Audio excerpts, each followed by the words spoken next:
Programme दुनिया के साथ मैं हूं आपके साथ आपकी मेजबान आसमा इकबाल। आज प्रोग्राम में हमें सबसे पहले बात करनी है तुर्की की, क्योंकि तुर्की की जानिब से पाकिस्तान में शुरू होने वाले 50 बड़े मंसूबों का ऐलान कर दिया गया है। तुर्की की सरकारी इमदादी एजेंसी है जो रवां साल पाकिस्तान में तालीम, सेहत और ज़राअत की तरक्की में बहुत सारे ऐसे मंसूबे हैं जिनकी तादाद तकरीबन 50 बताई जा रही है, शुरू करने जा रही है। पाकिस्तान के लिए Turkish cooperation and coordination agency के प्रोग्राम के कोऑर्डिनेटर जो हैं मोहसिन बाल्ची, उन्होंने ये जो तकरीब हो रही थी इस मौके पर इन मंसूबों का ऐलान किया है। तुर्की की ये सरकारी इमदादी एजेंसी 1992 में कायम की गई थी और इसका मकसद जो है ये सोवियत यूनियन के इन्हदाम के बाद मुख्तलिफ ममालिक की मदद करना था और अब ये एजेंसी 150 से ज़्यादा ममालिक में काम कर रही है। नाज़रीन, ये जो एजेंसी है क़याम के बाद से अब तक अगर हम बात करें तो बहुत बेहतरीन तरीके से बहुत सारे ममालिक के अंदर अपने जो खदमात हैं वो सर अंजाम दे रही है। लातीनी अमरीका तक इसका दायरा जो है वो फैला हुआ है, वहाँ 30,000 से ज़ायद इसके मंसूबे जो हैं मौजूद हैं। अच्छा, मोहसिन बाल्ची जो हैं जब आज इस तकरीब से खिताब कर रहे थे तो बताया उन्होंने ये कि पाकिस्तान में टैलेंट की कोई कमी नहीं है और हमें अपने बरादर मुल्क को तकनीकी मदद देने में बेहद खुशी हो रही है।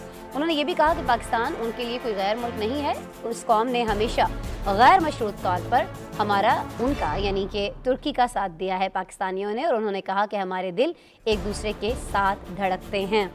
ये जो नए मंसूबे हैं जी, इनके ज़रिए पाकिस्तान को सेहत है, तालीम है, ज़राअत है, इन शोबों में क्या फ़ायदा पहुँचने वाला है, पाकिस्तान की मईशत इससे कितनी बेहतर हो सकती है, इस सब पे हम बात करेंगे जी। और हमारे साथ गेस्ट मौजूद हैं। असद महमूद साहब हमें ज्वाइन कर रहे हैं, माहिर हैं बैनुल-अक़वामी उमूर के, उन्हें वेलकम करते हैं। अस्सलाम वालेकुम असद महमूद साहब। वालेकुम अस्सलाम आसमा। असद साहब बहुत शुक्रिया आपका। असद महमूद साहब, सबसे पहले तो मैं चाहूँगी कि ये जो कंपनी है जिसकी हम बात कर रहे हैं, Turkish cooperation and coordination agency, जिसका भी मैंने अपने देखने वालों को भी बताया कि जो दायरा कार है वो बहुत सारे ममालिक के अंदर फैला हुआ है। ये जो चीज़ें पाकिस्तान में करना चाह रही है, जैसा कि उसके बकौल ये कहा जा रहा है कि जी सेहत है, ज़राअत है, इन तमाम शोबों में हम पाकिस्तान में इनकलाब लाना चाहते हैं। वाकई इनकलाब मुमकिन है? इस तरह के मंसूबे शुरू करने से कुछ बेहतरी आएगी खासतौर पर पाकिस्तानी मईशत में? सर बिस्मिल्लाहिर्रहमानिर्रहीम, थैंक यू वेरी मच। ये जो Turkish cooperation and coordination agency है, ये काम करती है ministry of tourism and culture के नीचे, जो कि तुर्की का है, और डायरेक्टली गवर्नमेंट के एक लिहाज से उनका एक्सटेंशन है, उनके नीचे काम करती है। और बिल्कुल आपने जिस तरीके से इंट्रोडक्शन के अंदर ये बताया कि इन्होंने 1992 के अंदर ये काम शुरू किया और ये अपने दायरा कार को वसी करते चले गए। And what was the aim कि जितने भी डेवलपिंग कंट्रीज़ हैं, स्पेशली इनका पहला फोकस जो था कि सोवियत यूनियन के इन्हदाम की आपने बात की, और वहाँ पे ताजिकिस्तान का, आज़रबाईजान, ये 5 रियासतें थी, इनके ऊपर उन्होंने एक लिहाज से काम किया। इसके बाद उन्होंने अपना दायरा कार फैलाना शुरू किया। यानी आज आप इनको एशिया में भी देख रहे हैं, लैटिन अमेरिका के अंदर भी, अफ्रीका के अंदर भी, और फिर बाल्कन स्टेट्स के अंदर, मिडिल ईस्ट के अंदर इवन आप इनको देखते हैं। 2020 के अंदर इनका जो बजट था, it was more than 8 billion US dollars. So आप ये भी कह सकते हैं कि ये ना सिर्फ ये कि जैसे आपने कहा कि उन्होंने आज 50 मंसूबों का पाकिस्तान के लिए काम किया, ऐलान किया है बाल्ची साहब ने, कि जिसके अंदर वो एजुकेशन के अंदर आ रहे हैं, ज़राअत के अंदर आ रहे हैं और अपने हेल्थ के अंदर आ रहे हैं। And certainly these are the 3 avenues जिसके अंदर वाकई मैं आपसे कहूँ कि शायद हम लैग कर रहे हैं। सर्टनली हमारी रिसोर्सेज का प्रॉब्लम है, इकॉनमी का हमें एक लिहाज से इशू आ रहा है, और जब ये हमें आके ज्वाइन करते हैं, हमें मिलते हैं, और डेफिनेटली जो हमारा ताल्लुक है, जिस तरीके से हमारे तुर्क भाइयों के साथ जिस तरह हम साथ जुड़े हुए हैं, तो बिल्कुल बाल्ची साहब ने ठीक कहा जी कि उनको तो वो लगता ही नहीं कि वो किसी पराए मुल्क में जा रहे हैं। वो यही फील करते हैं कि हाँ, वो अपने ही मुल्क के अंदर ये काम करते हुए नजर आएंगे। और देखिए, बहुत बड़ा ये इनका ये दायरा कार है, एंड सर्टनली ये कुछ ना कुछ तो positive impact, why because this is going to be their first year. और हकीकत में मैं आपको बताऊं, देखें ना, अगर हमारे मुल्क इस वक्त भी लिटरेसी रेट जो है वो हम 56-57 के इर्द गिर्द ही घूम रहे हैं। We haven't been able to cross that. इससे चंद साल पहले हम इवन 59 को टच कर गए थे, अगेन हम नीचे आ गए हैं। इसके ऊपर इनको बड़ा सीरियसली एक लिहाज से हमें काम करना पड़ेगा इनके साथ, और ये आपको नहीं, बिल्कुल टेक्निकल ऐसा असिस्टेंस सब भी इसी देंगे, का मैं चाह गाइडेंस रही भी हूँ कि किस करेंगे। तरह से काम जी। करना पड़ेगा। देखिए, आप ये जो खुद बताए ना, पहले हम 59 को टच कर रहे थे, अब हम काफ़ी नीचे आ गए हैं। चलें, कहीं ना कहीं इसकी वजह एक जवाब इसका ये भी पेश कर दिया जाता है कि जी कोविड की वजह से, चूँकि तमाम दुनिया में सिचुएशन ख़राब है तो पाकिस्तान भी इसकी वजह से मुतासर हुआ है, लेकिन वजूहात कुछ भी हों अब इसका तदारुक तो करना है ना सर। अच्छा, ये अब जो तुर्की की जानिब से तालीम के शोबे में बेहतरी लाने के लिए इकदाम उठाने की यकीन दहानी कराई जा रही है, और फिर पाकिस्तान में भी खास तौर पर जो सबसे ज़्यादा फोकस किया जा रहा है इस वक्त वो ये है कि मुल्क में यकसा निसाब तालीम जो है वो अब राइज तो हो चुका है, लेकिन उसके फ़वाइद भी हासिल किए जा सकें। तो सर, पॉसिबल है कि तुर्की से कोई हम हेल्प ले सकें? बहुत सारे जो तुर्की के स्कूल हैं वो भी पाकिस्तान के अंदर चल रहे हैं, क्या इस सिलसिले में कोई ज़्यादा और ज़्यादा ताउन बढ़ाया जा सकता है स्कूलों को लेकर, टीचर ट्रेनिंग को लेकर, स्टूडेंट्स की बेहतरी को लेकर? सर देखिए ना आसमा, बिफोर दैट जो आपका सवाल है, मैं एक चीज़ ये ज़रूर कहूँगा प्लीज़। कि जहाँ इस वक्त आप इवन आपका जो मेन स्ट्रीम मीडिया हमारे मुल्क के अंदर इतना नेगेटिविटी के अंदर आप उनको देखते हैं, हाँ मैं हाँ। समझता हूँ कि आज की तो हमारे लिए सबसे बेहतर खबर यही है, जो कि ये इसको टीका कहते हैं, इस कंपनी को, ये एजेंसी जो जी है जी इनकी जी। टर्किश की। तो जो ये 50 मंसूबे एक लिहाज से शुरू करने जा रहे हैं, फिर आपने जो एजुकेशन का तज़किरा किया है, हम्म। सर्टनली मैं समझता हूँ कि डेफ़िनेटली हमें इनको इन्वॉल्व करना है, हमने इनके साथ इन्वॉल्व होना है, इनको लेके चलना है, इनके एक्सपर्टीज़ को देखना है। और सर्टनली जो कि यहाँ पर इससे पहले भी तुर्कस स्कूल जो हैं वो यहाँ पे इस्टैब्लिश हैं, दे आर डूइंग वंडरफुल। हकीकत में मैं आपको बताऊँ, उनके स्टूडेंट्स का और हमारे आम जो स्कूल्स हैं उनके स्टूडेंट्स का ओवरऑल जो इंटेलेक्ट लेवल कह लें, एजुकेशन का लेवल बहुत कह लें, डिफरेंस है अंडरस्टैंडिंग को देख उसमें। लें, दैट इज़ मच बेटर जो कि हमारे स्टूडेंट्स के मुकाबले में है। तो मेरा ख्याल है दिस इज़ एन अपॉर्च्युनिटी कि ठीक है, इट इज़ नॉट ओनली कि हमने सिर्फ ये देखना है जी कि नहीं वो कोई फाइनेंशियल किसी तरह की एड साथ लेकर आएँगे, बिकॉज़ इससे पहले वो बहुत ज़्यादा फाइनेंशियल पे ज़ोर देते थे। अब वो टेक्निकल असिस्टेंस पर आ गए हैं। हाँ। अपना जो उनके तजुर्बे हैं वो उनको आपके साथ शेयर करते हैं।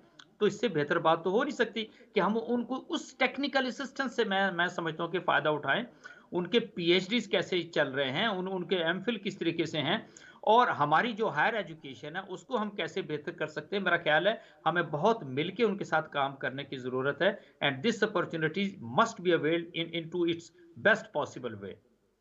ठीक है जी, बेहतरीन अंदाज में इसका फ़ायदा उठाया जाना चाहिए। लेकिन ये बता दीजिएगा, बहुत सारे जैसे प्रोजेक्ट्स पहले भी पाकिस्तान के अंदर चल रहे हैं, रिहायशियों को पीने के साफ पानी तक रसाई फराहम करने के लिए भी हमने देखा है कि 3 शहरों में 5 वाटर फिल्ट्रेशन प्लांट्स भी लगाए गए हैं। आपके पास क्या इत्तलात हैं? ये जो कंपनी है टिका, जिसको 30 साल तकरीबन हो चुके हैं मुख्तलिफ ममालिक के अंदर काम करते हुए, ये इस तरह के ऑपरेशंस को बढ़ाएगी? क्योंकि हमें ये भी बताया गया है कि ये जो Turkish cooperation and coordination agency है, इसने पाकिस्तान में एक अस्पताल के अंदर सोलर पैनल भी इंस्टॉल किया है, जी, और इससे बिल्कुल। 90% तक बिजली जो है वो फराहम की जा रही है। ये बड़ा अच्छा प्रोजेक्ट है। एजुकेशन है, हेल्थ है, पानी के मसाइल हैं, ये जिस तरह से आपने अभी फरमाया, तो इससे तो बहुत ज़्यादा चीज़ें गेन की जा सकती हैं, बहुत कुछ गेन किया जा सकता है। तो हम कहाँ पर उसमें हमारी तरफ से कोई कमी कोताही है कि हम उनसे उस तरह से फ़ायदा नहीं उठा पा रहे हैं जिस तरह से उठाना चाहिए हमें? असद सर। बिल्कुल ऐसा ही है। देखिए ना, एक वक़्त था कि पाकिस्तान के जो 5 साला मंसूबे होते थे, वो दुनिया के दूसरे मुल्क उनको जाके अपने मुल्क में इम्प्लीमेंट करते थे, and there true. Used to be a success story for them. हाँ। मैं ये समझता हूँ अब भी हमारा खुदा न ख़ास्ता ऐसा नहीं कि हम कोई बहुत ज़्यादा लैग तो कर रहे हैं, बट डेफ़िनेटली जब हमें ये तजुर्बा मिल रहा है और उसी के साथ उस तजुर्बे से हमें ज़रूर फ़ायदा उठाना चाहिए। ज़राअत के अंदर आप देखें, हाँ ज़राअत जी, के नए-नए ज़राअत। तरीके जो हैं, ये बहुत अच्छी खबर है। मैं समझता हूँ इवन हम्म। एग्रीकल्चर के लिए भी, कि हम्म। हमारी पर एकड़ यील्ड जो है वो काफ़ी कम है, उसके ऊपर हाँ फिर जी। नए-नए तरीके कैसे लेकर आना है, एग्रीकल्चर को किस तरीके से डेवलप करना है, वो बड़ी ज़रूरी चीज़ है। और मैं ये समझता हूँ कि तुर्की ने अब जिस तरीके से मेहनत करके अपने आप को एक तरक्की याफ़्ता मुल्क के तौर पे सामने लेकर आया, बिल्कुल ना सिर्फ़ ये कि हमें उसको फ़ॉलो करने की ज़रूरत है, बल्कि अगर ये हमें अपॉर्च्युनिटी मिल रही है स्पेशली इन 3 फ़ील्ड्स के अंदर, इसके साथ-साथ इससे हट के भी अगर कोई चीज़ मुमकिन होती है, तो सर्टनली हमें उनके साथ चलना चाहिए। और डेफ़िनेटली देखें ना, कितनी बड़ी बात है हम्म। कि तुर्की इस वक़्त, यानी आप ये देखें, ये जो टीका है, ये 30,000 प्रोजेक्ट से पूरी दुनिया के अंदर कर चुके हैं। They are extremely expert. मैं समझता हूँ कि ये लोग हैं और इनको पता है कि हाँ, कोई प्रोजेक्ट है उसको कैसे करना है, क्या? मैन पावर जो है उसको कैसे यूटिलाइज़ करना है। आई से इट्स अ वंडरफुल अपॉर्च्युनिटी और हमें इसको हर हाल में बेहतर तरीके से यूज़ करना चाहिए। ठीक है। अच्छा, बेहतर तरीके से तो इस्तेमाल करना चाहिए, लेकिन बहुत सारी जगहों पर बहुत सारे सवालात भी उठते हैं ना। हमें कोई अब हालात ऐसे हो गए हैं, पता नहीं क्यों पाकिस्तान के अंदर, असद साहब, कोई हमारी मदद भी कर रहा होता है ना, तो हम उसको शक की नज़र से देखना शुरू हो जाते हैं कि नहीं जी, इसके कोई अपने मफादात होंगे। ये जो मंसूबे शुरू किए जा रहे हैं, ये बता दीजिएगा, ये 50 मंसूबे जो रवां साल जिनका आगाज़ होना है, ये क्या कोई इमदादी पैकेज है? ये कोई कर्जा है जो पाकिस्तान को लौटाना होगा? कोई हमें क्या इस पे कोई उनको ज़्यादा देना होगा, जितना वो लगा रहे हैं उसको डबल करके ट्रिपल करके देना होगा, जिस तरह से लोग पहले तनकीद का निशाना बनाते रहते हैं जी कि हुकूमत मदद लेती रहती है और उसके बाद भुगतना आवाम को पड़ता है। Is it like that? जी, आसमा उसमें ऐसा है कि इससे पहले तो जो भी ये मुख्तलिफ तरह के प्रोजेक्ट से मुख्तलिफ मुल्कों के अंदर ही करते रहे, तो ऐसा होता था कि those used to be fully funded. फिर हल्के-हल्के उन्होंने कहा जी कि नहीं, हम आपको टेक्निकल एक्सपर्टी देंगे, हम आपके लोगों ठीक को है। ट्रेन करेंगे और उसी हाँ, के साथ फिर स्किल्स नेचुरली वो कुछ स्किल्स फंडिंग वो अपनी सिखाएँगे। लेकर आते हैं, टेक्निकल हुँ, एक्सपर्टी, अपना पिछला एक्सपीरियंस वो साथ लेकर आते हैं और उसी के साथ देखें ना, अब आफ्टर ऑल आपने अपना बजट भी तो रखा हुआ है, हाँ, जी। एग्रीकल्चर के लिए रखा है, एजुकेशन के लिए रखा, आपने हेल्थ के लिए रखा, सर्टेनली आप उसको इनकॉर्पोरेट करते हैं। लेकिन जो आपका जिसमें कहते हो ना कि आपने जो जिस तरफ इशारा किया, मे बी दुनिया का कोई और मुल्क हो तो हो सकता है कि आईब्रोज जो है वो लोग रेज़ करें। बट विद रेफरेंस टू तुर्की मैं समझता हूँ, हाँ, टर्की के तुर्की और साथ नहीं। पाकिस्तान में किसी तरह का कोई फ़र्क नहीं, उनकी नीयत पे हमें किसी तरह का कोई प्रॉब्लम नहीं है। और हुँ। फिर उनके अपने लोग हैं जिन्होंने इस प्रोजेक्ट्स को, इन 50 प्रोजेक्ट को लेके चलना है। Those will be truly and closely supervised by the Turkish people and नहीं, तो डेफिनिटली इसमें वी आर इसमें गोइंग। पाकिस्तानी हुकूमत क्या कर रही होगी सर? देखिए देखिए पाकिस्तानी हुकूमत ने तो नेचुरली, वो अगर पाकिस्तानी हुकूमत उनके साथ नहीं चलेगी तो ये कैसे काम कर हाँ, सकेंगे? हाँ। उनकी सिक्योरिटी की बात आती है, उनके अकोमोडेशन की बात आती है, उनको साथ लेके चलना, उनको मैन पावर प्रोवाइड करना, उनको हुँ। किसी चीज़ की इक्विपमेंट की ज़रूरत होगी, कुछ तुर्की से आएगा, कुछ आप नहीं, पाकिस्तान से तो प्रोवाइड करेंगे। थोड़ा-सा असद साहब मैं चाहूँगी ना, आप इस इसको चूँकि आप खुद फरमा रहे हैं बड़ा अहम टॉपिक है और देखिए ना वजह यही है कि हमने आज इसको प्रोग्राम का पहला टॉपिक भी रखा है। जी, यकीनन ये बिल्कुल। पाकिस्तान के लिए एक बहुत बड़ी खबर है जिस तरह से आप खुद भी फरमा रहे हैं। अब हम क्या ये उम्मीद रख लें कि अगर ये किसी हॉस्पिटल के अंदर काम कर रहे हैं, ये जो तुर्की की एक एजेंसी है, तो वो अस्पताल बिल्कुल वैसा ही हो जाएगा जैसे तुर्की के अंदर मौजूद कुछ अस्पताल हैं?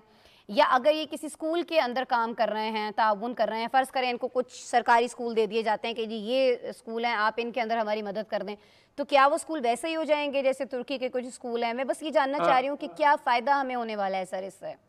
देखिए, जहाँ तक तो टीका का ताल्लुक है, जिस तरीके से ये काम करते चले आ रहे हैं, हाँ जो जी। इनका ट्रैक रिकॉर्ड है, सर्टेनली ये बिल्कुल जिसको कहते हैं, बिल्कुल फिनिश लेवल पे एक लिहाज से जाते हैं, फाइन ओके। ट्यूनिंग के अंदर ये चीज़ों को लेके जाते हैं और सर्टेनली जो स्टैंडर्ड आप तुर्की के अंदर देखते हैं या फिर तुर्की के जो 30,000 मंसूबे मुख्तलिफ ममालिक के अंदर हैं, जब उनको देखा है, तो मैं समझता हूँ कि so far there has been no complaint, आप ये कह सकते हैं। सर्टेनली देखें ना एक बात, अच्छा ये मैं एक और भी आपसे अर्ज़ करूँगा, जी, जी, कोई प्लीज़। खुदा ना खास्ता हम कोई इतना भी गए गुज़रे नहीं कि हम ये कहें कि नहीं, हम अपने स्टैंडर्ड्स को हम बेहतर नहीं कर सकते। आप देखें ना पूरे मुल्क के, आप तूल अर्ज़ के अंदर चले जाएँ, आपको हुँ। बहुत अच्छे-अच्छे, इवन मैं समझता हूँ कि गवर्नमेंट इंस्टीट्यूट मिलेंगे, गवर्नमेंट कॉलेजेस, बड़ी गवर्नमेंट माज़रत के यूनिवर्सिटीज़ की साथ आपकी असद बात महमूद करें। साहब देखें, हम वैसे तो जी, अभी सरकारी टीवी चैनल से मैं आपसे बात कर रही हूँ, मुखातिब हैं, लेकिन जी, देखें जी, हमें हमारे तो मीडिया के ऊपर कोई इस तरह की पाबंदी, कोई कतगन नहीं है। मैं खुद प्रोग्राम कर रही थी तो मुझे कभी ये नहीं इंस्ट्रक्शंस आई हैं कि आपने ये बात करनी है, ये नहीं करनी है। जी, तो मेरे एग्ज़ैक्टली। ख्याल में मुझे यहाँ कह देना चाहिए। कल खुद मैं अपनी फैमिली के साथ सफ़र कर रही थी इधर हाईवे पे। अब हुआ जी, क्या जी। हुआ ये कि जी आपको एक्सपीरियंस ये करना पड़ता है कि पूरे हाईवे के ऊपर कोई एक पब्लिक टॉयलेट नहीं है आपके पास। आप मरी रोड से आते हैं एग्ज़ैक्टली। ना पिंडी इस्लामाबाद में, तो आपको मेट्रो के टॉयलेट्स मिल जाते हैं, वहाँ पे आपको रेस्ट रूम्स मिल जाते हैं, वहाँ जी, आप जी। अपने बच्चों को ले जा सकते हैं, फैमिली में कोई बुजुर्ग है आपकी गाड़ी में तो उसको आप लेके जा सकते हैं। आपको अपने लिए कोई रेस्ट रूम चाहिए, बच्चों के लिए कोई चाहिए, आपको कहीं पे कोई जगह नहीं मिलती है। तो सर इन दैट इज़ चीज़ों द पे भी तो प्रॉब्लम। तवज्जो आसमा देने मैं की आपसे ज़रूरत ये है। अर्ज़ करूँगा, जी सर। सॉरी मैंने आपकी बात काटी। नहीं, नहीं, ये है प्लीज़, हमारे प्लीज़। मुल्क का अलमिया, the people who are responsible. अब कौन हाँ। रिस्पांसिबल हैं? अभी फ़िलहाल आपकी आपकी कह सकते हैं जी लोकल गवर्नमेंट्स नहीं है, तो इसका मतलब है आपकी ब्यूरोक्रेसी तो काम कर रही है, तहसील लेवल के हाँ। ऊपर, डिस्ट्रिक्ट लेवल के ऊपर।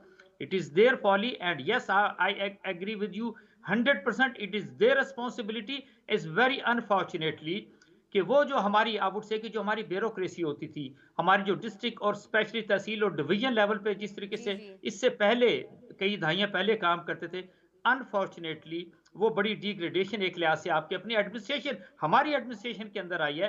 आपका जो जो पॉइंट है, जो ऑब्जर्वेशन है, इज 100% करेक्ट एंड डेफिनेटली अब जब अगली लोकल गवर्नमेंट्स आती हैं, that should be the priority for them.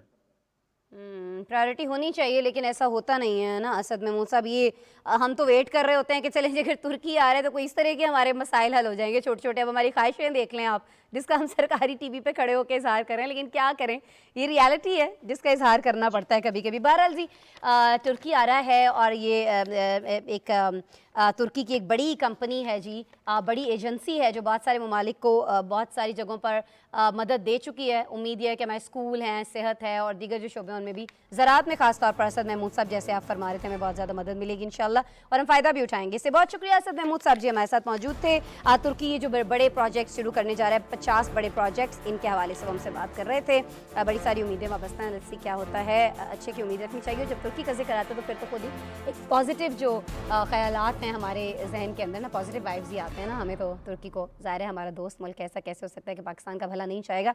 अच्छा जी, कुछ दोस्ती की बात हो रही है तो थोड़ी सी दुश्मनी की भी बात कर लेते हैं। दुश्मनी हमारी नहीं है किसी से, ये दुश्मनी जो है ये मुत्तहिदा अरब अमारात और हौसी जंगजुओं के दरमियान चल रही है, जिनकी जानिब से हम ये देख रहे हैं चंद रोज़ के दौरान किए गए दूसरे हमले में मुत्तहिदा अरब अमारात ने हौसी जंगजुओं के 2 बैलिस्टिक मिसाइलों को निशाना बनाने की जब कोशिश की गई तो उसका जवाब दिया गया है। इन मिसाइलों को मुत्तहिदा अरब अमारात ने फ़ज़ा ही में तबाह कर दिया है। अमाराती और अमरीकी हुकाम ने इंकशाफ किया है कि हौसी जंगजुओं की जानिब से किए जाने वाले मिसाइल हमले में अमरीकी फ़ौजी अड्डे को निशाना बनाया गया, जहाँ तकरीबन 2000 अमरीकी एहलकार तैनात हैं। रिपोर्ट्स के मुताबिक हौसी जंगजुओं की जानिब से बैलिस्टिक मिसाइलों के हमले को रोकने के लिए अमाराती अफवाज की कार्रवाई के अलावा अमरीकी साख्ता पेट्रियट मिसाइल को भी इस्तेमाल करना पड़ा। अमरीकी सेंट्रल कमांड के मरकजी तर्जुमान का कहना है कि ये जो फ़ौज यहाँ पर मौजूद है, ये जो फ़ौजी अड्डा यहाँ पर मौजूद है, इस पर दागे गए 2 मिसाइलों के जवाब में अमरीकी फ़ौज ने मुतादिद मिसाइल चलाए और इसके साथ साथ मुत्तहिदा अरब अमारात के अफवाज ने भी अपनी कार्रवाई की है। हौसी जंगजुओं के हमले में अभी तक कोई जानी नुकसान रिपोर्ट नहीं हुआ है अल्हम्दुलिल्लाह। लेकिन नाज़रीन, आपको बताएं कि अमाराती वज़ारत दिफ़ा के मुताबिक इस जवाबी कार्रवाई में एक F-16 जंगी तैयारे ने ज़रूर हिस्सा लिया था और वज़ारत की जानिब से इस हमले की एक वीडियो भी जारी की गई है। कोशिश करेंगे कि इसके फुटेज भी हम आपसे कुछ शेयर कर लें जो सामने आई। लेकिन ये हमले हो क्यों रहे हैं जी? इनको रोका क्यों नहीं जा रहा? कोई मुज़ाकरात क्यों नहीं हो रहे? कोई टेबल टॉक क्यों नहीं हो रही है? और नहीं हुई है तो अब ये जो हो रहा है इसका हल क्या है? इसी तरह से अटैक्स होते रहेंगे, जवाब दिए जाते रहेंगे, मिसाइल्स होंगे, F-16 हिस्सा लेंगे, क्या होने जा रहा है ये हम जान लेते हैं जी। जहांगीर खट्टक साहब से, सीनियर तज्जियाकार हैं, जब भी हम इनसे रिक्वेस्ट करते हैं हमारे प्रोग्राम में ये शामिल ज़रूर होते हैं। आज भी मौजूद है हमाशा की तरह हमारी रिक्वेस्ट पर, वीडियो लिंक पढ़ने वेलकम करते हैं। अस्सलाम वालेकुम जहांगीर खट्टक साहब। खट्टक साहब, आवाज़ आ रही है अब तक मेरी?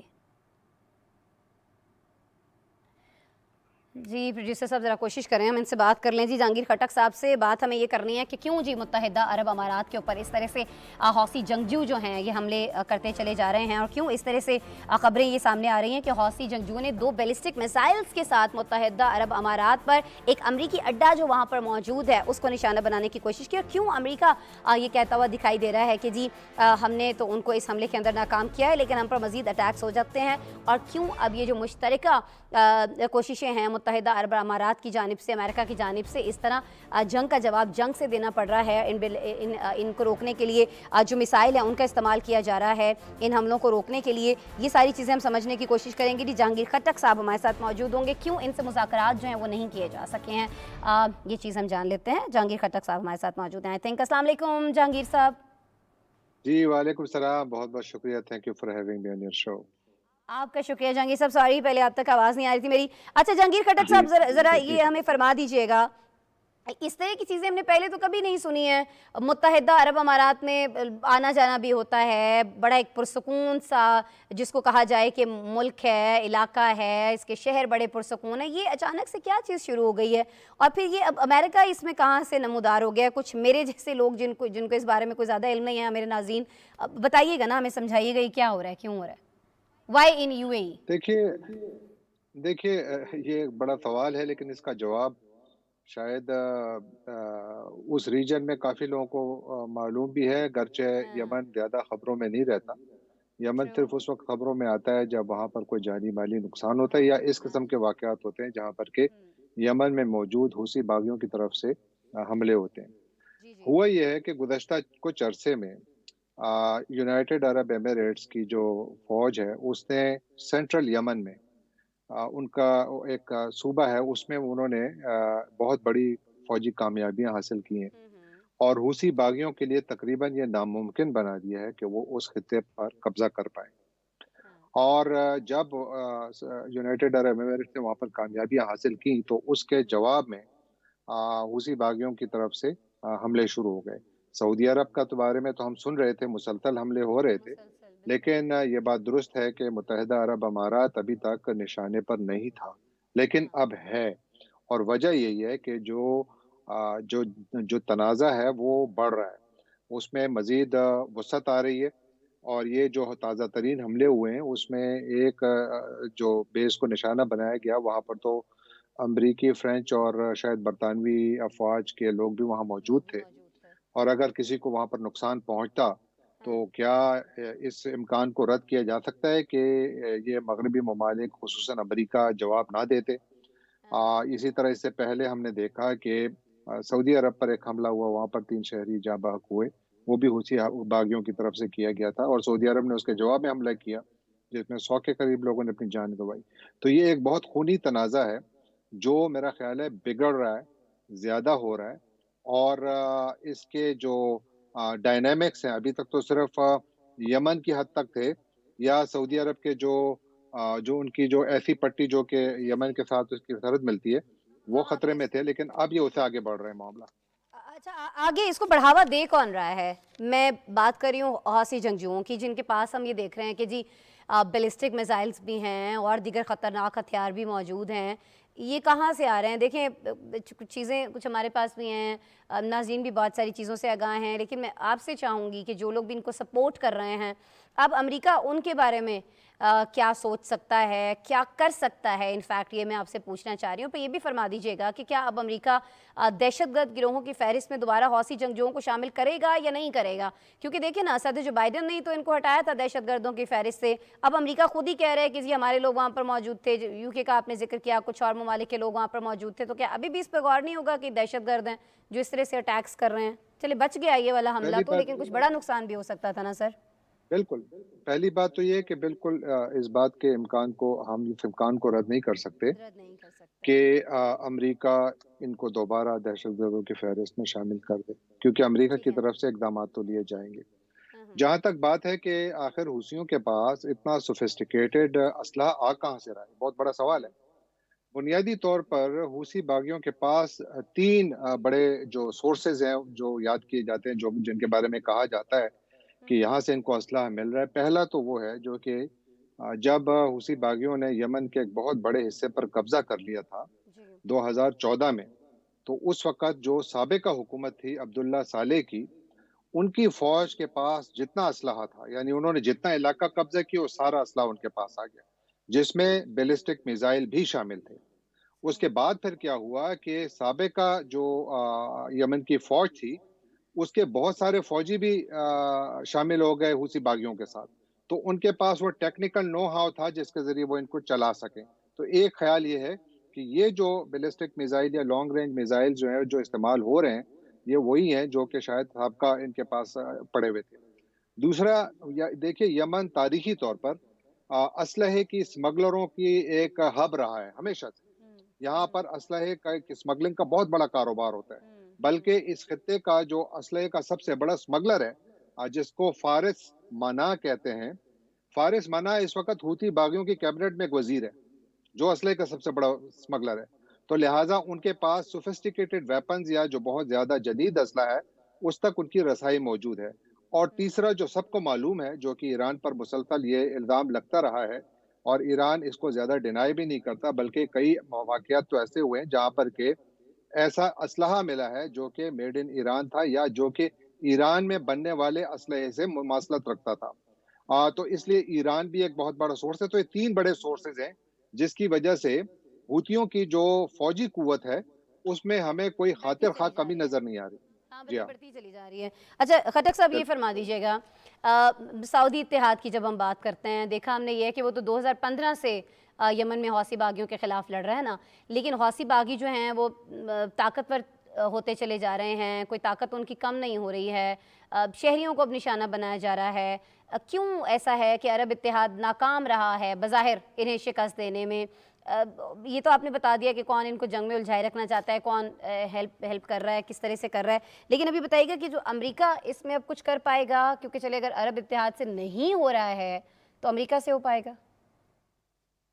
मेरा ये ख्याल है कि देखिए, जब जो बाइडेन आए तो उन्होंने जब ये पाबंदियां हटाई थी, इनको काले ये फहरिस्त से निकाला था जी दहशतगर्दों जी। की, तो उसके बाद उन्होंने एक और काम भी किया था। उन्होंने यमन के लिए खुसूसी सफीर मुकर्रर किया था, किया। जिसका काम ये था कि वो इसका एक सिफारती सियासी हल निकाले। हल तलाश करें। मुझे लगता ये है कि अमेरिका कभी भी ये नहीं चाहेगा कि यहाँ पर इतनी बड़ी एस्केलेशन हो, कि जिससे इस वक़्त जो अमेरिका का एक बिग पावर कॉम्पिटिशन चाइना और रूस के साथ चल रहा है, चल रहा उस है। पे किसी तरीके का असर पड़े या डिस्ट्रैक्शन हो। यूक्रेन के हवाले से हम देख रहे हैं वहाँ पर हो क्या रहा है। इन हालात में अमेरिका की कोशिश ये होगी कि एक फ्लैश पॉइंट ना बने, गरचे ये फ्लैश पॉइंट है। अगर ऐसा हमला कोई कामयाब होता है जिसमें कि मगरिबी जो ताकतें हैं, उनके जो वहाँ पर एसेट्स हैं, उनको नुकसान पहुँचता है या अफ़राद को नुकसान पहुँचता है, तो यकीनन इसमें एक बहुत खतरनाक ट्विस्ट आ सकती है, बहुत तेज़ी से हालात बदल सकते हैं। लेकिन शायद वाशिंगटन में अभी भी कोशिश यही होगी कि उनकी पहली जो तरजीह होगी, वो ये होगी कि इसका कोई सियासी हल निकालें।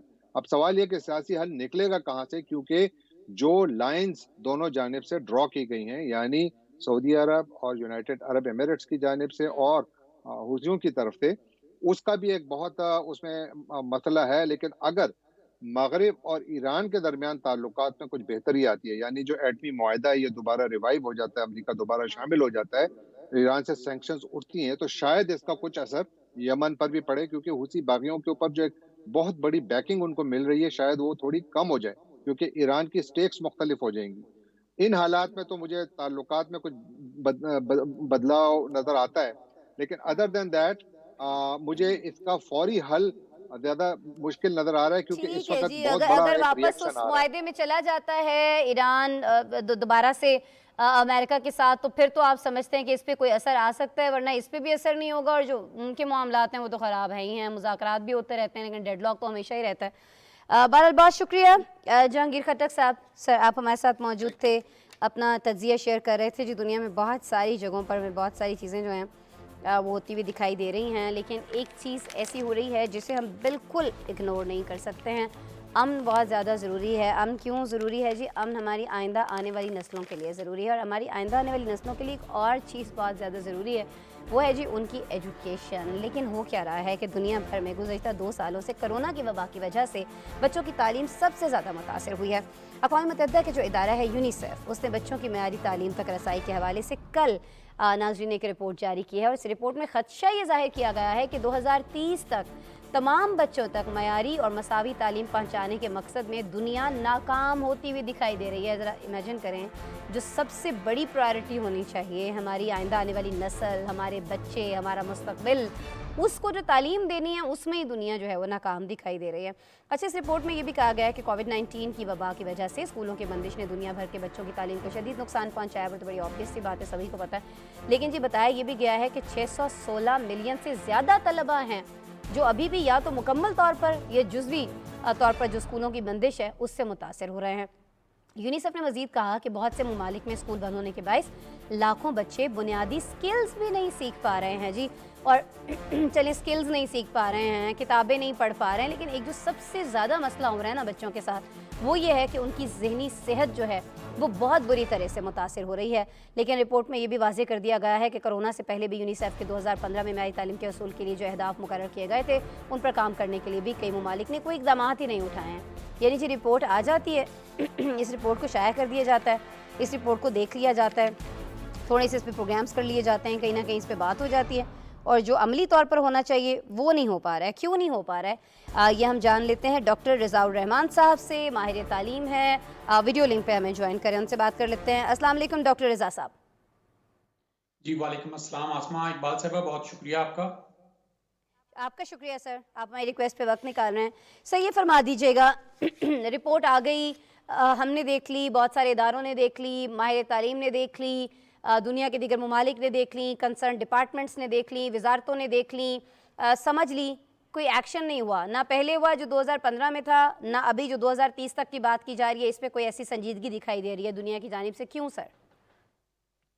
देखिए जो सारा ये 2015 से 2030 तक का जो इन्होंने प्लान तरतीब दिया था, जी जी। उसमें सस्टेनेबल गोल्स जो अपने टारगेट्स बनाए थे, उसमें 4 नंबर पे एजुकेशन था, क्वालिटी एजुकेशन था। अब क्वालिटी एजुकेशन की तरफ मूव करना, दुनिया के तमाम ममालिक को उस तरफ उसकी राह उसी एंगल पे, उसी फोकस पे चलना बहुत अहम अहमियत का हामिल था। इसमें जो बड़े ममालिक हैं, जो एस्टेब्लिश कंट्रीज हैं, जो आप कह लें कि एक तरह से अपने एजुकेशन सिस्टम को बहुत बेहतर तरीके से लेके चल रहे हैं, वो तो इसमें चल रहे हैं। लेकिन जो अंडर डेवलप्ड कंट्रीज हैं, लाइक पाकिस्तान है, साउथ एशिया में और बहुत सारी कंट्रीज हैं, वो शायद ये सारी चीज़ों को अचीव नहीं कर पाएंगे या कर सकेंगे। उसकी बहुत सारी रीजंस हैं। देखिए, जो हमारे बरे-सगीर की अगर बात कर दी जाए, तो यहाँ पे एक ऐसा सिस्टम मुतारिफ करवा दिया हुआ है जो रोट लर्निंग के ऊपर मुनहसर है। बच्चों को रट्टा लगाना पड़ता है, खास करके पाकिस्तान में भी यही सिस्टम है कि बच्चे रट्टा लगाते हैं, और बच्चों का जो एग्जामिनेशन सिस्टम है उसमें बच्चों को जो मार्क्स दिए जाते हैं वो उनकी याद दहानी, जो उन्होंने सब्जेक्ट को याद किया होता है, उसके मुताबिक से आंसर को देखते हुए नंबर मेमोरी दिए कहती जाते हैं हैं। उनकी, इस बेस पे उनको नंबर दिए जाते हैं ना। तो बजाय इसके कि इसको देख के दिए जाएं कि उनके पास स्किल्स क्या हैं, उसके पास स्किल्स क्या सोच हैं। क्या है, उन्होंने एक्टिविटी क्या है बच्चों के पास, वो उनका जो मेमोरी बेस्ड पेपर लिया जाता है, मेमोरी बेस्ड पेपर के ऊपर उनको मार्क्स दिए जाते हैं। तो ये तो एक आप कह लीजिए कि हमारे जैसे आम अंडर डेवलप ममालिक की ये एक प्रॉब्लम है, एक बदकिस्मती है कि यहाँ पे चलें इसको तो रज़ा राइज साहब करने में। हमारे ही मुल्क की बात कर लेते हैं ना। चलें छोड़ देते हैं थोड़ी देर को बाकी दुनिया को। बाकी दुनिया क्यों नहीं कर रही है, होश के नाखून क्यों नहीं ले रही है, क्यों माहौलियात को जब इतनी तवज्जो दी जा रही है तो इस मसले को क्यों नहीं तवज्जो दी जा रही है, इस पे हम प्रोग्राम में आगे चल के आपसे बात कर लेते हैं। अभी आपने खुद जिक्र कर लिया ना हमारे जैसे मुल्क का। आपकी बहुत सारी मीटिंग्स मैंने देखी हैं, आला सतह पर हो रही होती हैं, तालीम को लेकर हो रही होती हैं, स्कूल बंद करने या नहीं करने इस पे हो रही होती हैं। क्या आपको संजीदगी दिखाई देती है, पाकिस्तानी गवर्नमेंट की मैं बात कर रही हूँ, इस मसले को लेकर कि जी हमें तो बच्चों की तालीम का सिलसिला तो किसी तरह से नहीं रोकना है ना। हत्तुल वसा कोशिश भी की जाती है, एनसीओसी की जानिब से भी की जाती है, लेकिन अब किया क्या जाए कि जब कोविड के केसेस इतने ज़्यादा बढ़ने लग जाते हैं, हम खुद जो पेरेंट्स हैं वो चाह रहे होते हैं कि हमारे बच्चों की तालीम का सिलसिला ना रुके, लेकिन ज़ाहिर है उनकी जान से बढ़ के तो कुछ नहीं है ना। फिर क्या मेथड्स ऐसे हैं जिनके ऊपर आप लोग अग्री करके उस टेबल टॉक के बाद उठ जाते हैं जो आपकी होती हैं उनसे?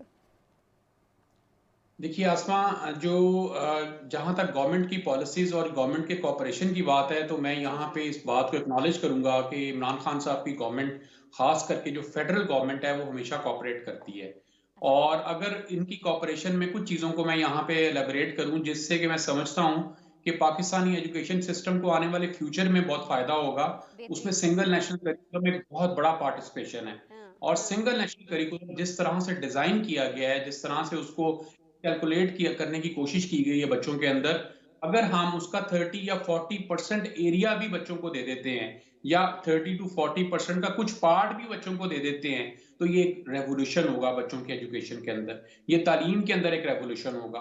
देखिए, सिंगल नेशनल करिकुलम के अंदर इतनी ज्यादा और इतनी वसत से उसको तरतीब दिया गया है कि अगर हम मैं समझता हूँ कि उसकी चंद पार्ट्स को उठा लें, जैसे बच्चे की हॉलिस्टिकल डेवलपमेंट है, बच्चे के अंदर 21st सेंचुरी की स्किल्स हैं, तो यही वो बहुत बड़े एरियाज हैं जो आने वाले 20 साल के लिए फ्यूचरिस्टिक अप्रोच के लिए, फ्यूचरिस्टिक बच्चों की जॉब्स के लिए बहुत मुनासिब और बहुत अच्छे और बहुत वाजे हैं। तो ये तो गवर्नमेंट का ताउन इस मामले में बहुत अच्छा है, गवर्नमेंट का विजन बहुत अच्छा है। इसके साथ साथ अगर ये देखा जाए कि टेक्निकल एजुकेशन में गवर्नमेंट ने क्या काम किया है, तो यहाँ भी मैं गवर्नमेंट को अप्रिशिएट करूंगा कि गवर्नमेंट ने टेक्निकल एजुकेशन को पाकिस्तान में बूस्ट करने में कमाल का किरदार अदा किया है। खास करके देखें कि मैंने खुद ये गुजारिशात पेश की थी कि आप मैट्रिक लेवल पे टेक्निकल एजुकेशन को राइज करें, एफएससी ट्रू। लेवल पे राइज करें, और काफी आज फायदा फेडरल होगा। सेकेंडरी एजुकेशन ने वो राइज कर दिया हुआ है, और बड़ी जबरदस्त बात है, और बच्चों के पास एक बहुत बड़ी अपॉर्चुनिटी है कि वो टेक्निकल एजुकेशन हासिल करें और अपना मुस्तकबिल को बनाएं। अब जहां तक मामला रह जाता है, बात रह जाती है कि इस कोविड की सूरत हाल में बच्चों को कैसे ग्रो करवाया जाए, या बच्चे कैसे हाँ। पढ़ें, या स्कूल को बंद करना पड़ता है। तो ये एक रियलिटी है, और रियलिटी ये भी है कि सेहत सबसे पहले है, बच्चे की सलामती होगी, पेरेंट्स की सलामती नहीं, तो होगी, तो इसमें बच्चे पढ़ेंगे। टेक्नोलॉजी बहुत ज़्यादा रोल प्ले कर सकती है ना। चलें ठीक है, अब जैसे हमारे बच्चे हैं स्कूल नहीं जा रहे हैं तो गैजेट्स हैं उनके पास, चीज़ें हैं, लैपटॉप्स हैं, फ़ोन्स हैं, टैब्स हैं, वो उनके ऊपर बैठ के अपनी टीचर के साथ अपने क्लास फेलोज़ के साथ इंटरैक्ट भी कर लेते हैं, पढ़ भी लेते हैं, स्किल्स भी सीख लेते हैं, सारी चीज़ें हो रही होती है ना क्लास के अंदर। आप खुद इस चीज़ से आगाह हैं। अब वो बच्चे बेचारे क्या करें जिनको इस चीज़ का इल्म ही नहीं है, उनके हवाले से कौन बात कर रहा होता है? क्या हमारे दूर दराज गाँव से कुछ असातिज़ा आते हैं उन मीटिंग्स के अंदर जो आपकी हो रही होती हैं, मुख्तलिफ वजारत तालीम से हो रही होती हैं, उस डिपार्टमेंट से हो रही होती है जो तालीम से मुंसलिक है। वहाँ पर आते हैं दूर दराज के इलाकों के टीचर्स आते हैं सर, सरकारी असातिज़ा को बुलाया जाता है, कुछ उनको बताया जाता है कि चलो जी तुम्हारे बच्चों के पास तो नहीं है, चलो तुम ही एक लैपटॉप ले लो, तुम ही उससे कुछ कर लो, या मतलब क्या करें वो बच्चे? वो तो गए ना स्कूल से, उनके पेरेंट्स तो पता नहीं पहले ही सर कैसे भेज रहे होते हैं, तो कोई उनके लिए भी तो आवाज़ उठाए ना सर। बड़े स्कूलों के बच्चे, बड़े शहरों के बच्चे तो हो गए डिस्कस। जी जी, आपने बड़ी अच्छी जगह पे निशानदेही फरमाई है। देखें, इसमें जो आपके लिए दूर दराज के छोटे छोटे गाँव से और इलाकों से जो टीचर्स हैं उनको शामिल किया जाना, उनकी एसोसिएशन इसके अंदर शामिल होती हैं। इसी तरह प्राइवेट स्कूल्स की भी एसोसिएशन शामिल है और उनकी भी शामिल होती हैं, जो अपनी राय और अपनी जो सजेशन है वो पेश करती रहती है उज़रा को। देखिए, इसमें जो वाकई आपकी बात बजाय है कि बहुत सारे बच्चों को तो गैजेट्स अवेलेबल हैं और लैपटॉप अवेलेबल है, उस पर वो इसको वक्ती तौर पे इसकी फैसिलिटी का फ़ायदा ले सकते हैं। लेकिन बहुत बड़ी तादाद में तकरीबन 85% बच्चे हैं जिनके पास गैजेट्स नहीं हैं, इंटरनेट की कनेक्टिविटी नहीं है, जिनके पास रसाई नहीं है। इसके साथ साथ उनके टीचर्स भी वेल अवेयर्ड नहीं हैं, उनके पेरेंट्स भी अफोर्ड नहीं करते हैं। इस मौजू पे भी हमने गवर्नमेंट को बारहा रिक्वेस्ट की है कि ऐसे पेरेंट्स को, ऐसे बच्चों को आप इजी लोन की फॉर्म में कोई गैजेट ले दें। रिक्वेस्ट पे रिजा साहब क्या हुआ आपकी रिक्वेस्ट पे फिर? देखें, अभी तक तो इस पे कुछ नहीं हुआ, लेकिन रिक्वेस्ट, बहुत सारी रिक्वेस्ट मानी जाती हैं जिनको कंसिडर किया जाता है। हाँ, ये रिक्वेस्ट अभी तक नहीं कंसिडर की गई है, लेकिन हम अभी भी उम्मीद ये करते हैं कि आने वाले वक्त में 3-4 माह में गवर्नमेंट इसको संजीदगी से लेगी।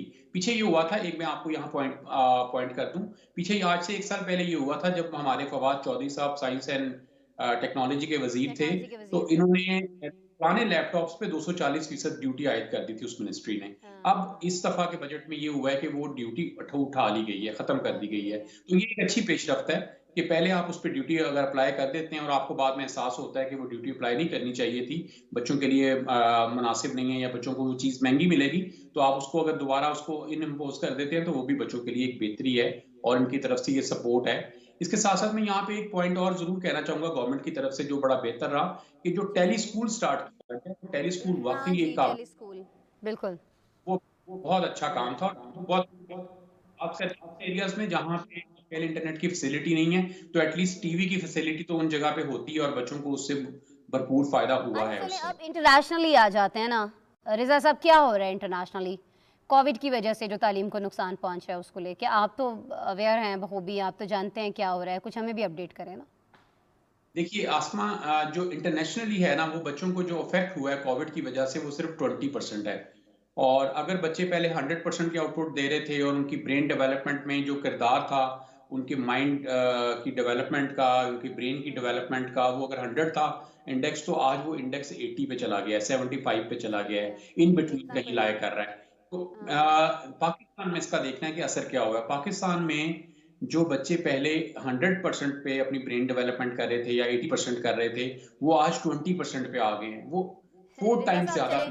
आपको भी शुक्रिया बोलना है, वक्त कम है। जाते जाते मैं आपसे एक रिक्वेस्ट करूंगी जिस पे आपने बिल्कुल अमल नहीं करना है, मुझे पता है किसी ने भी नहीं करना है।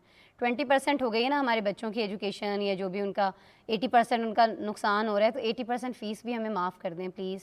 मतलब देखें ना, हम पूरी फ़ीस दे रहे हैं, मेरे अपने बच्चे स्कूल नहीं जा रहे हैं, वो ऑनलाइन पढ़ रहे हैं, तो उनको ऑनलाइन बैठ के पढ़ाओ भी, उल्टा हमें पैसे नहीं देने चाहिए आप लोगों को, फीस आप लोग पूरी ले रहे हैं। इस पे ना आपके साथ हमने एक प्रोग्राम करना है, ठीक है? आपने किराए देने हैं, स्कूलों के सारी चीज़ें करनी है, लेकिन देखिए ना हमारे बच्चे, हम भी तो पढ़ा रहे हैं ना घर बैठ के, पूरी फ़ीस आप लोग लेते हैं। और बड़े स्कूल तो बड़ी बदमाशी दिखाते हैं सर, मानते ही नहीं है। ठीक है जी, नहीं आप दे रहे पिछली फ़ीस, कोई हम आपको माफ़ी शाफ़ी नहीं दे रहे हैं, कोई इसमें कमी बेशी नहीं है फ़ीस के अंदर। नहीं है आपको ज़्यादा मसला है, अपना बच्चा घर बिठा लें। भाई कैसे बिठा लें? 3-3, 4-4 महीने के बाद तो स्कूल खुलते हैं, और जब स्कूल खुलते हैं तब भी स्कूल वाले कहते हैं कि घर ही बिठाए रखो, तो कौन बिठाएगा? ऑब्वियसली भेजना पड़ता है, फ़ीस देनी पड़ती है। इस पर मैंने रिजा साहब आपके साथ एक प्रोग्राम करना है वेरी सून इंशाल्लाह। बहुत शुक्रिया जी रिजा साहब, thank you so much, thank you Riza साहब। फिर आपसे इस पे बात होगी, आई एम रियली सॉरी, वक्त की हमारे पास किल्लत है, हमें यूक्रेन तनाज़े की बात करनी है। जी यूक्रेन तनाज़े की आप सोचेंगे मैं तकरीबन रोज़ ही बात कर रहे हैं, क्योंकि इसमें रोज़ कुछ ना कुछ डेवलपमेंट जो है वो सामने आ रही है, रोज़ कुछ ना कुछ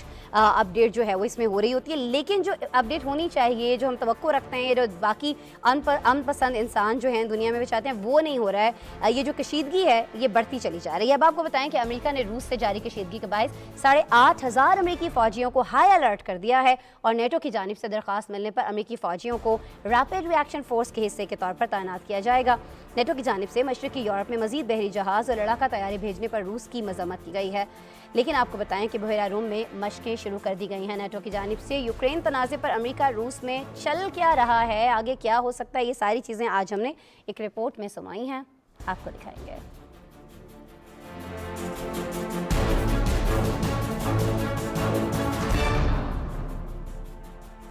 अमेरिका को यूक्रेन में रूस की जानिब से जारहियत का खदशा है। अमेरिकी महकमा दिफा पेंटागन के मुताबिक यूक्रेन के मामले पर जारी कशीदगी के बायस 8,500 अमेरिकी फौजियों को हाई अलर्ट कर दिया गया। नेटो की जानिब से दरखास्त मिलने पर अमेरिकी फौजियों को रैपिड रिएक्शन फोर्स के हिस्से के तौर पर तैनात किया जाएगा। पेंटागन के मुताबिक अमेरिकी फौजियों को रूस की सरगर्मियां देखते हुए इलाके में तैनात किया जा सकता है, ताहम अमेरिकी फौजियों को बराह रास्त यूक्रेन में तैनात नहीं किया जाएगा। डेनमार्क ने बहरी बेड़ा और जंगी जहाज बहिरे बाल्टिक भेजने का ऐलान किया है। नीदरलैंड्स ने बरी और बहरी यूनिट को हाई अलर्ट कर दिया है। स्पेन पहले ही जंगी जहाज बहरे अस्वद रवाना कर चुका है। दूसरी जानिब अमेरिकी सदर जो बाइडेन ने यूक्रेन तनाज़े पर इत्तेहादियों को एतमाद में लेने के लिए फ्रांस, जर्मनी समेत दीगर यूरोपीय मुल्कों के सरबराहान से टेलीफोनिक राब्ता किया और उन्हें यूक्रेन की ताज़ा सूरत हाल और उठाए जाने वाले इक़दाम से आगाह किया। सदर जो बाइडेन ने अपने इत्तेहादी ममालिक के साथ मुकम्मल इत्तेफाक जारी रखने पर जोर दिया है। मगरबी ममालिक मुत्तहिद होकर रूस की जानिब से मुमकिन हमले को रोकने के लिए मशरक़ी यूरोप में फोर्सेस की तादाद को बढ़ाएंगे। रिपोर्ट्स के मुताबिक अमेरिका, यूरोपीय यूनियन, जर्मनी और दीगर यूरोपीय ममालिक के रहनुमाओं ने रूस को बाहमी इत्तेहाद का इशारा दिया है। जर्मन चांसलर ने कहा है कि अब इस बात का इन्हिसार मास्को पर है कि वो कशीदगी कम करने की खातिर इकदाम उठाए। नेटो ने बहरा रूम में मशकें शुरू कर दी हैं। इन मशकों का नाम निप्टोन स्ट्राइक है, जो कि 4 फरवरी तक जारी रहेंगी। मशकों में USS हैरी ट्रूमैन तैयारा बरदार फ्रिगेट और दीगर जंगी बहरी और फिजाई जहाज हिस्सा ले रहे हैं। नेटो का कहना है कि सर जंग के बाद पहला वाक़या है जब एक अमेरिकी तैयारा बरदार फ्रिगेट नेटो की कमान में शामिल हुआ है। रिपोर्ट्स के मुताबिक रूस ने एक बार फिर यूक्रेन में किसी फौजी कार्रवाई की तरदीद की है। खबर एजेंसी ने दावा किया है कि 1 लाख रूसी फौजी यूक्रेन के करीब तैनात हैं। रूस का कहना है कि अमेरिका और नेटो फौजी एक्शन लेकर और जाली मालूमात फैलाकर इश्तिआल अंगेजी कर रहे हैं। आज के प्रोग्राम का वक्त खत्म हुआ। कल आपसे दोबारा मुलाकात कर रहे होंगे। अपना बहुत सा ख्याल रखिएगा। अल्लाह ने के बाद।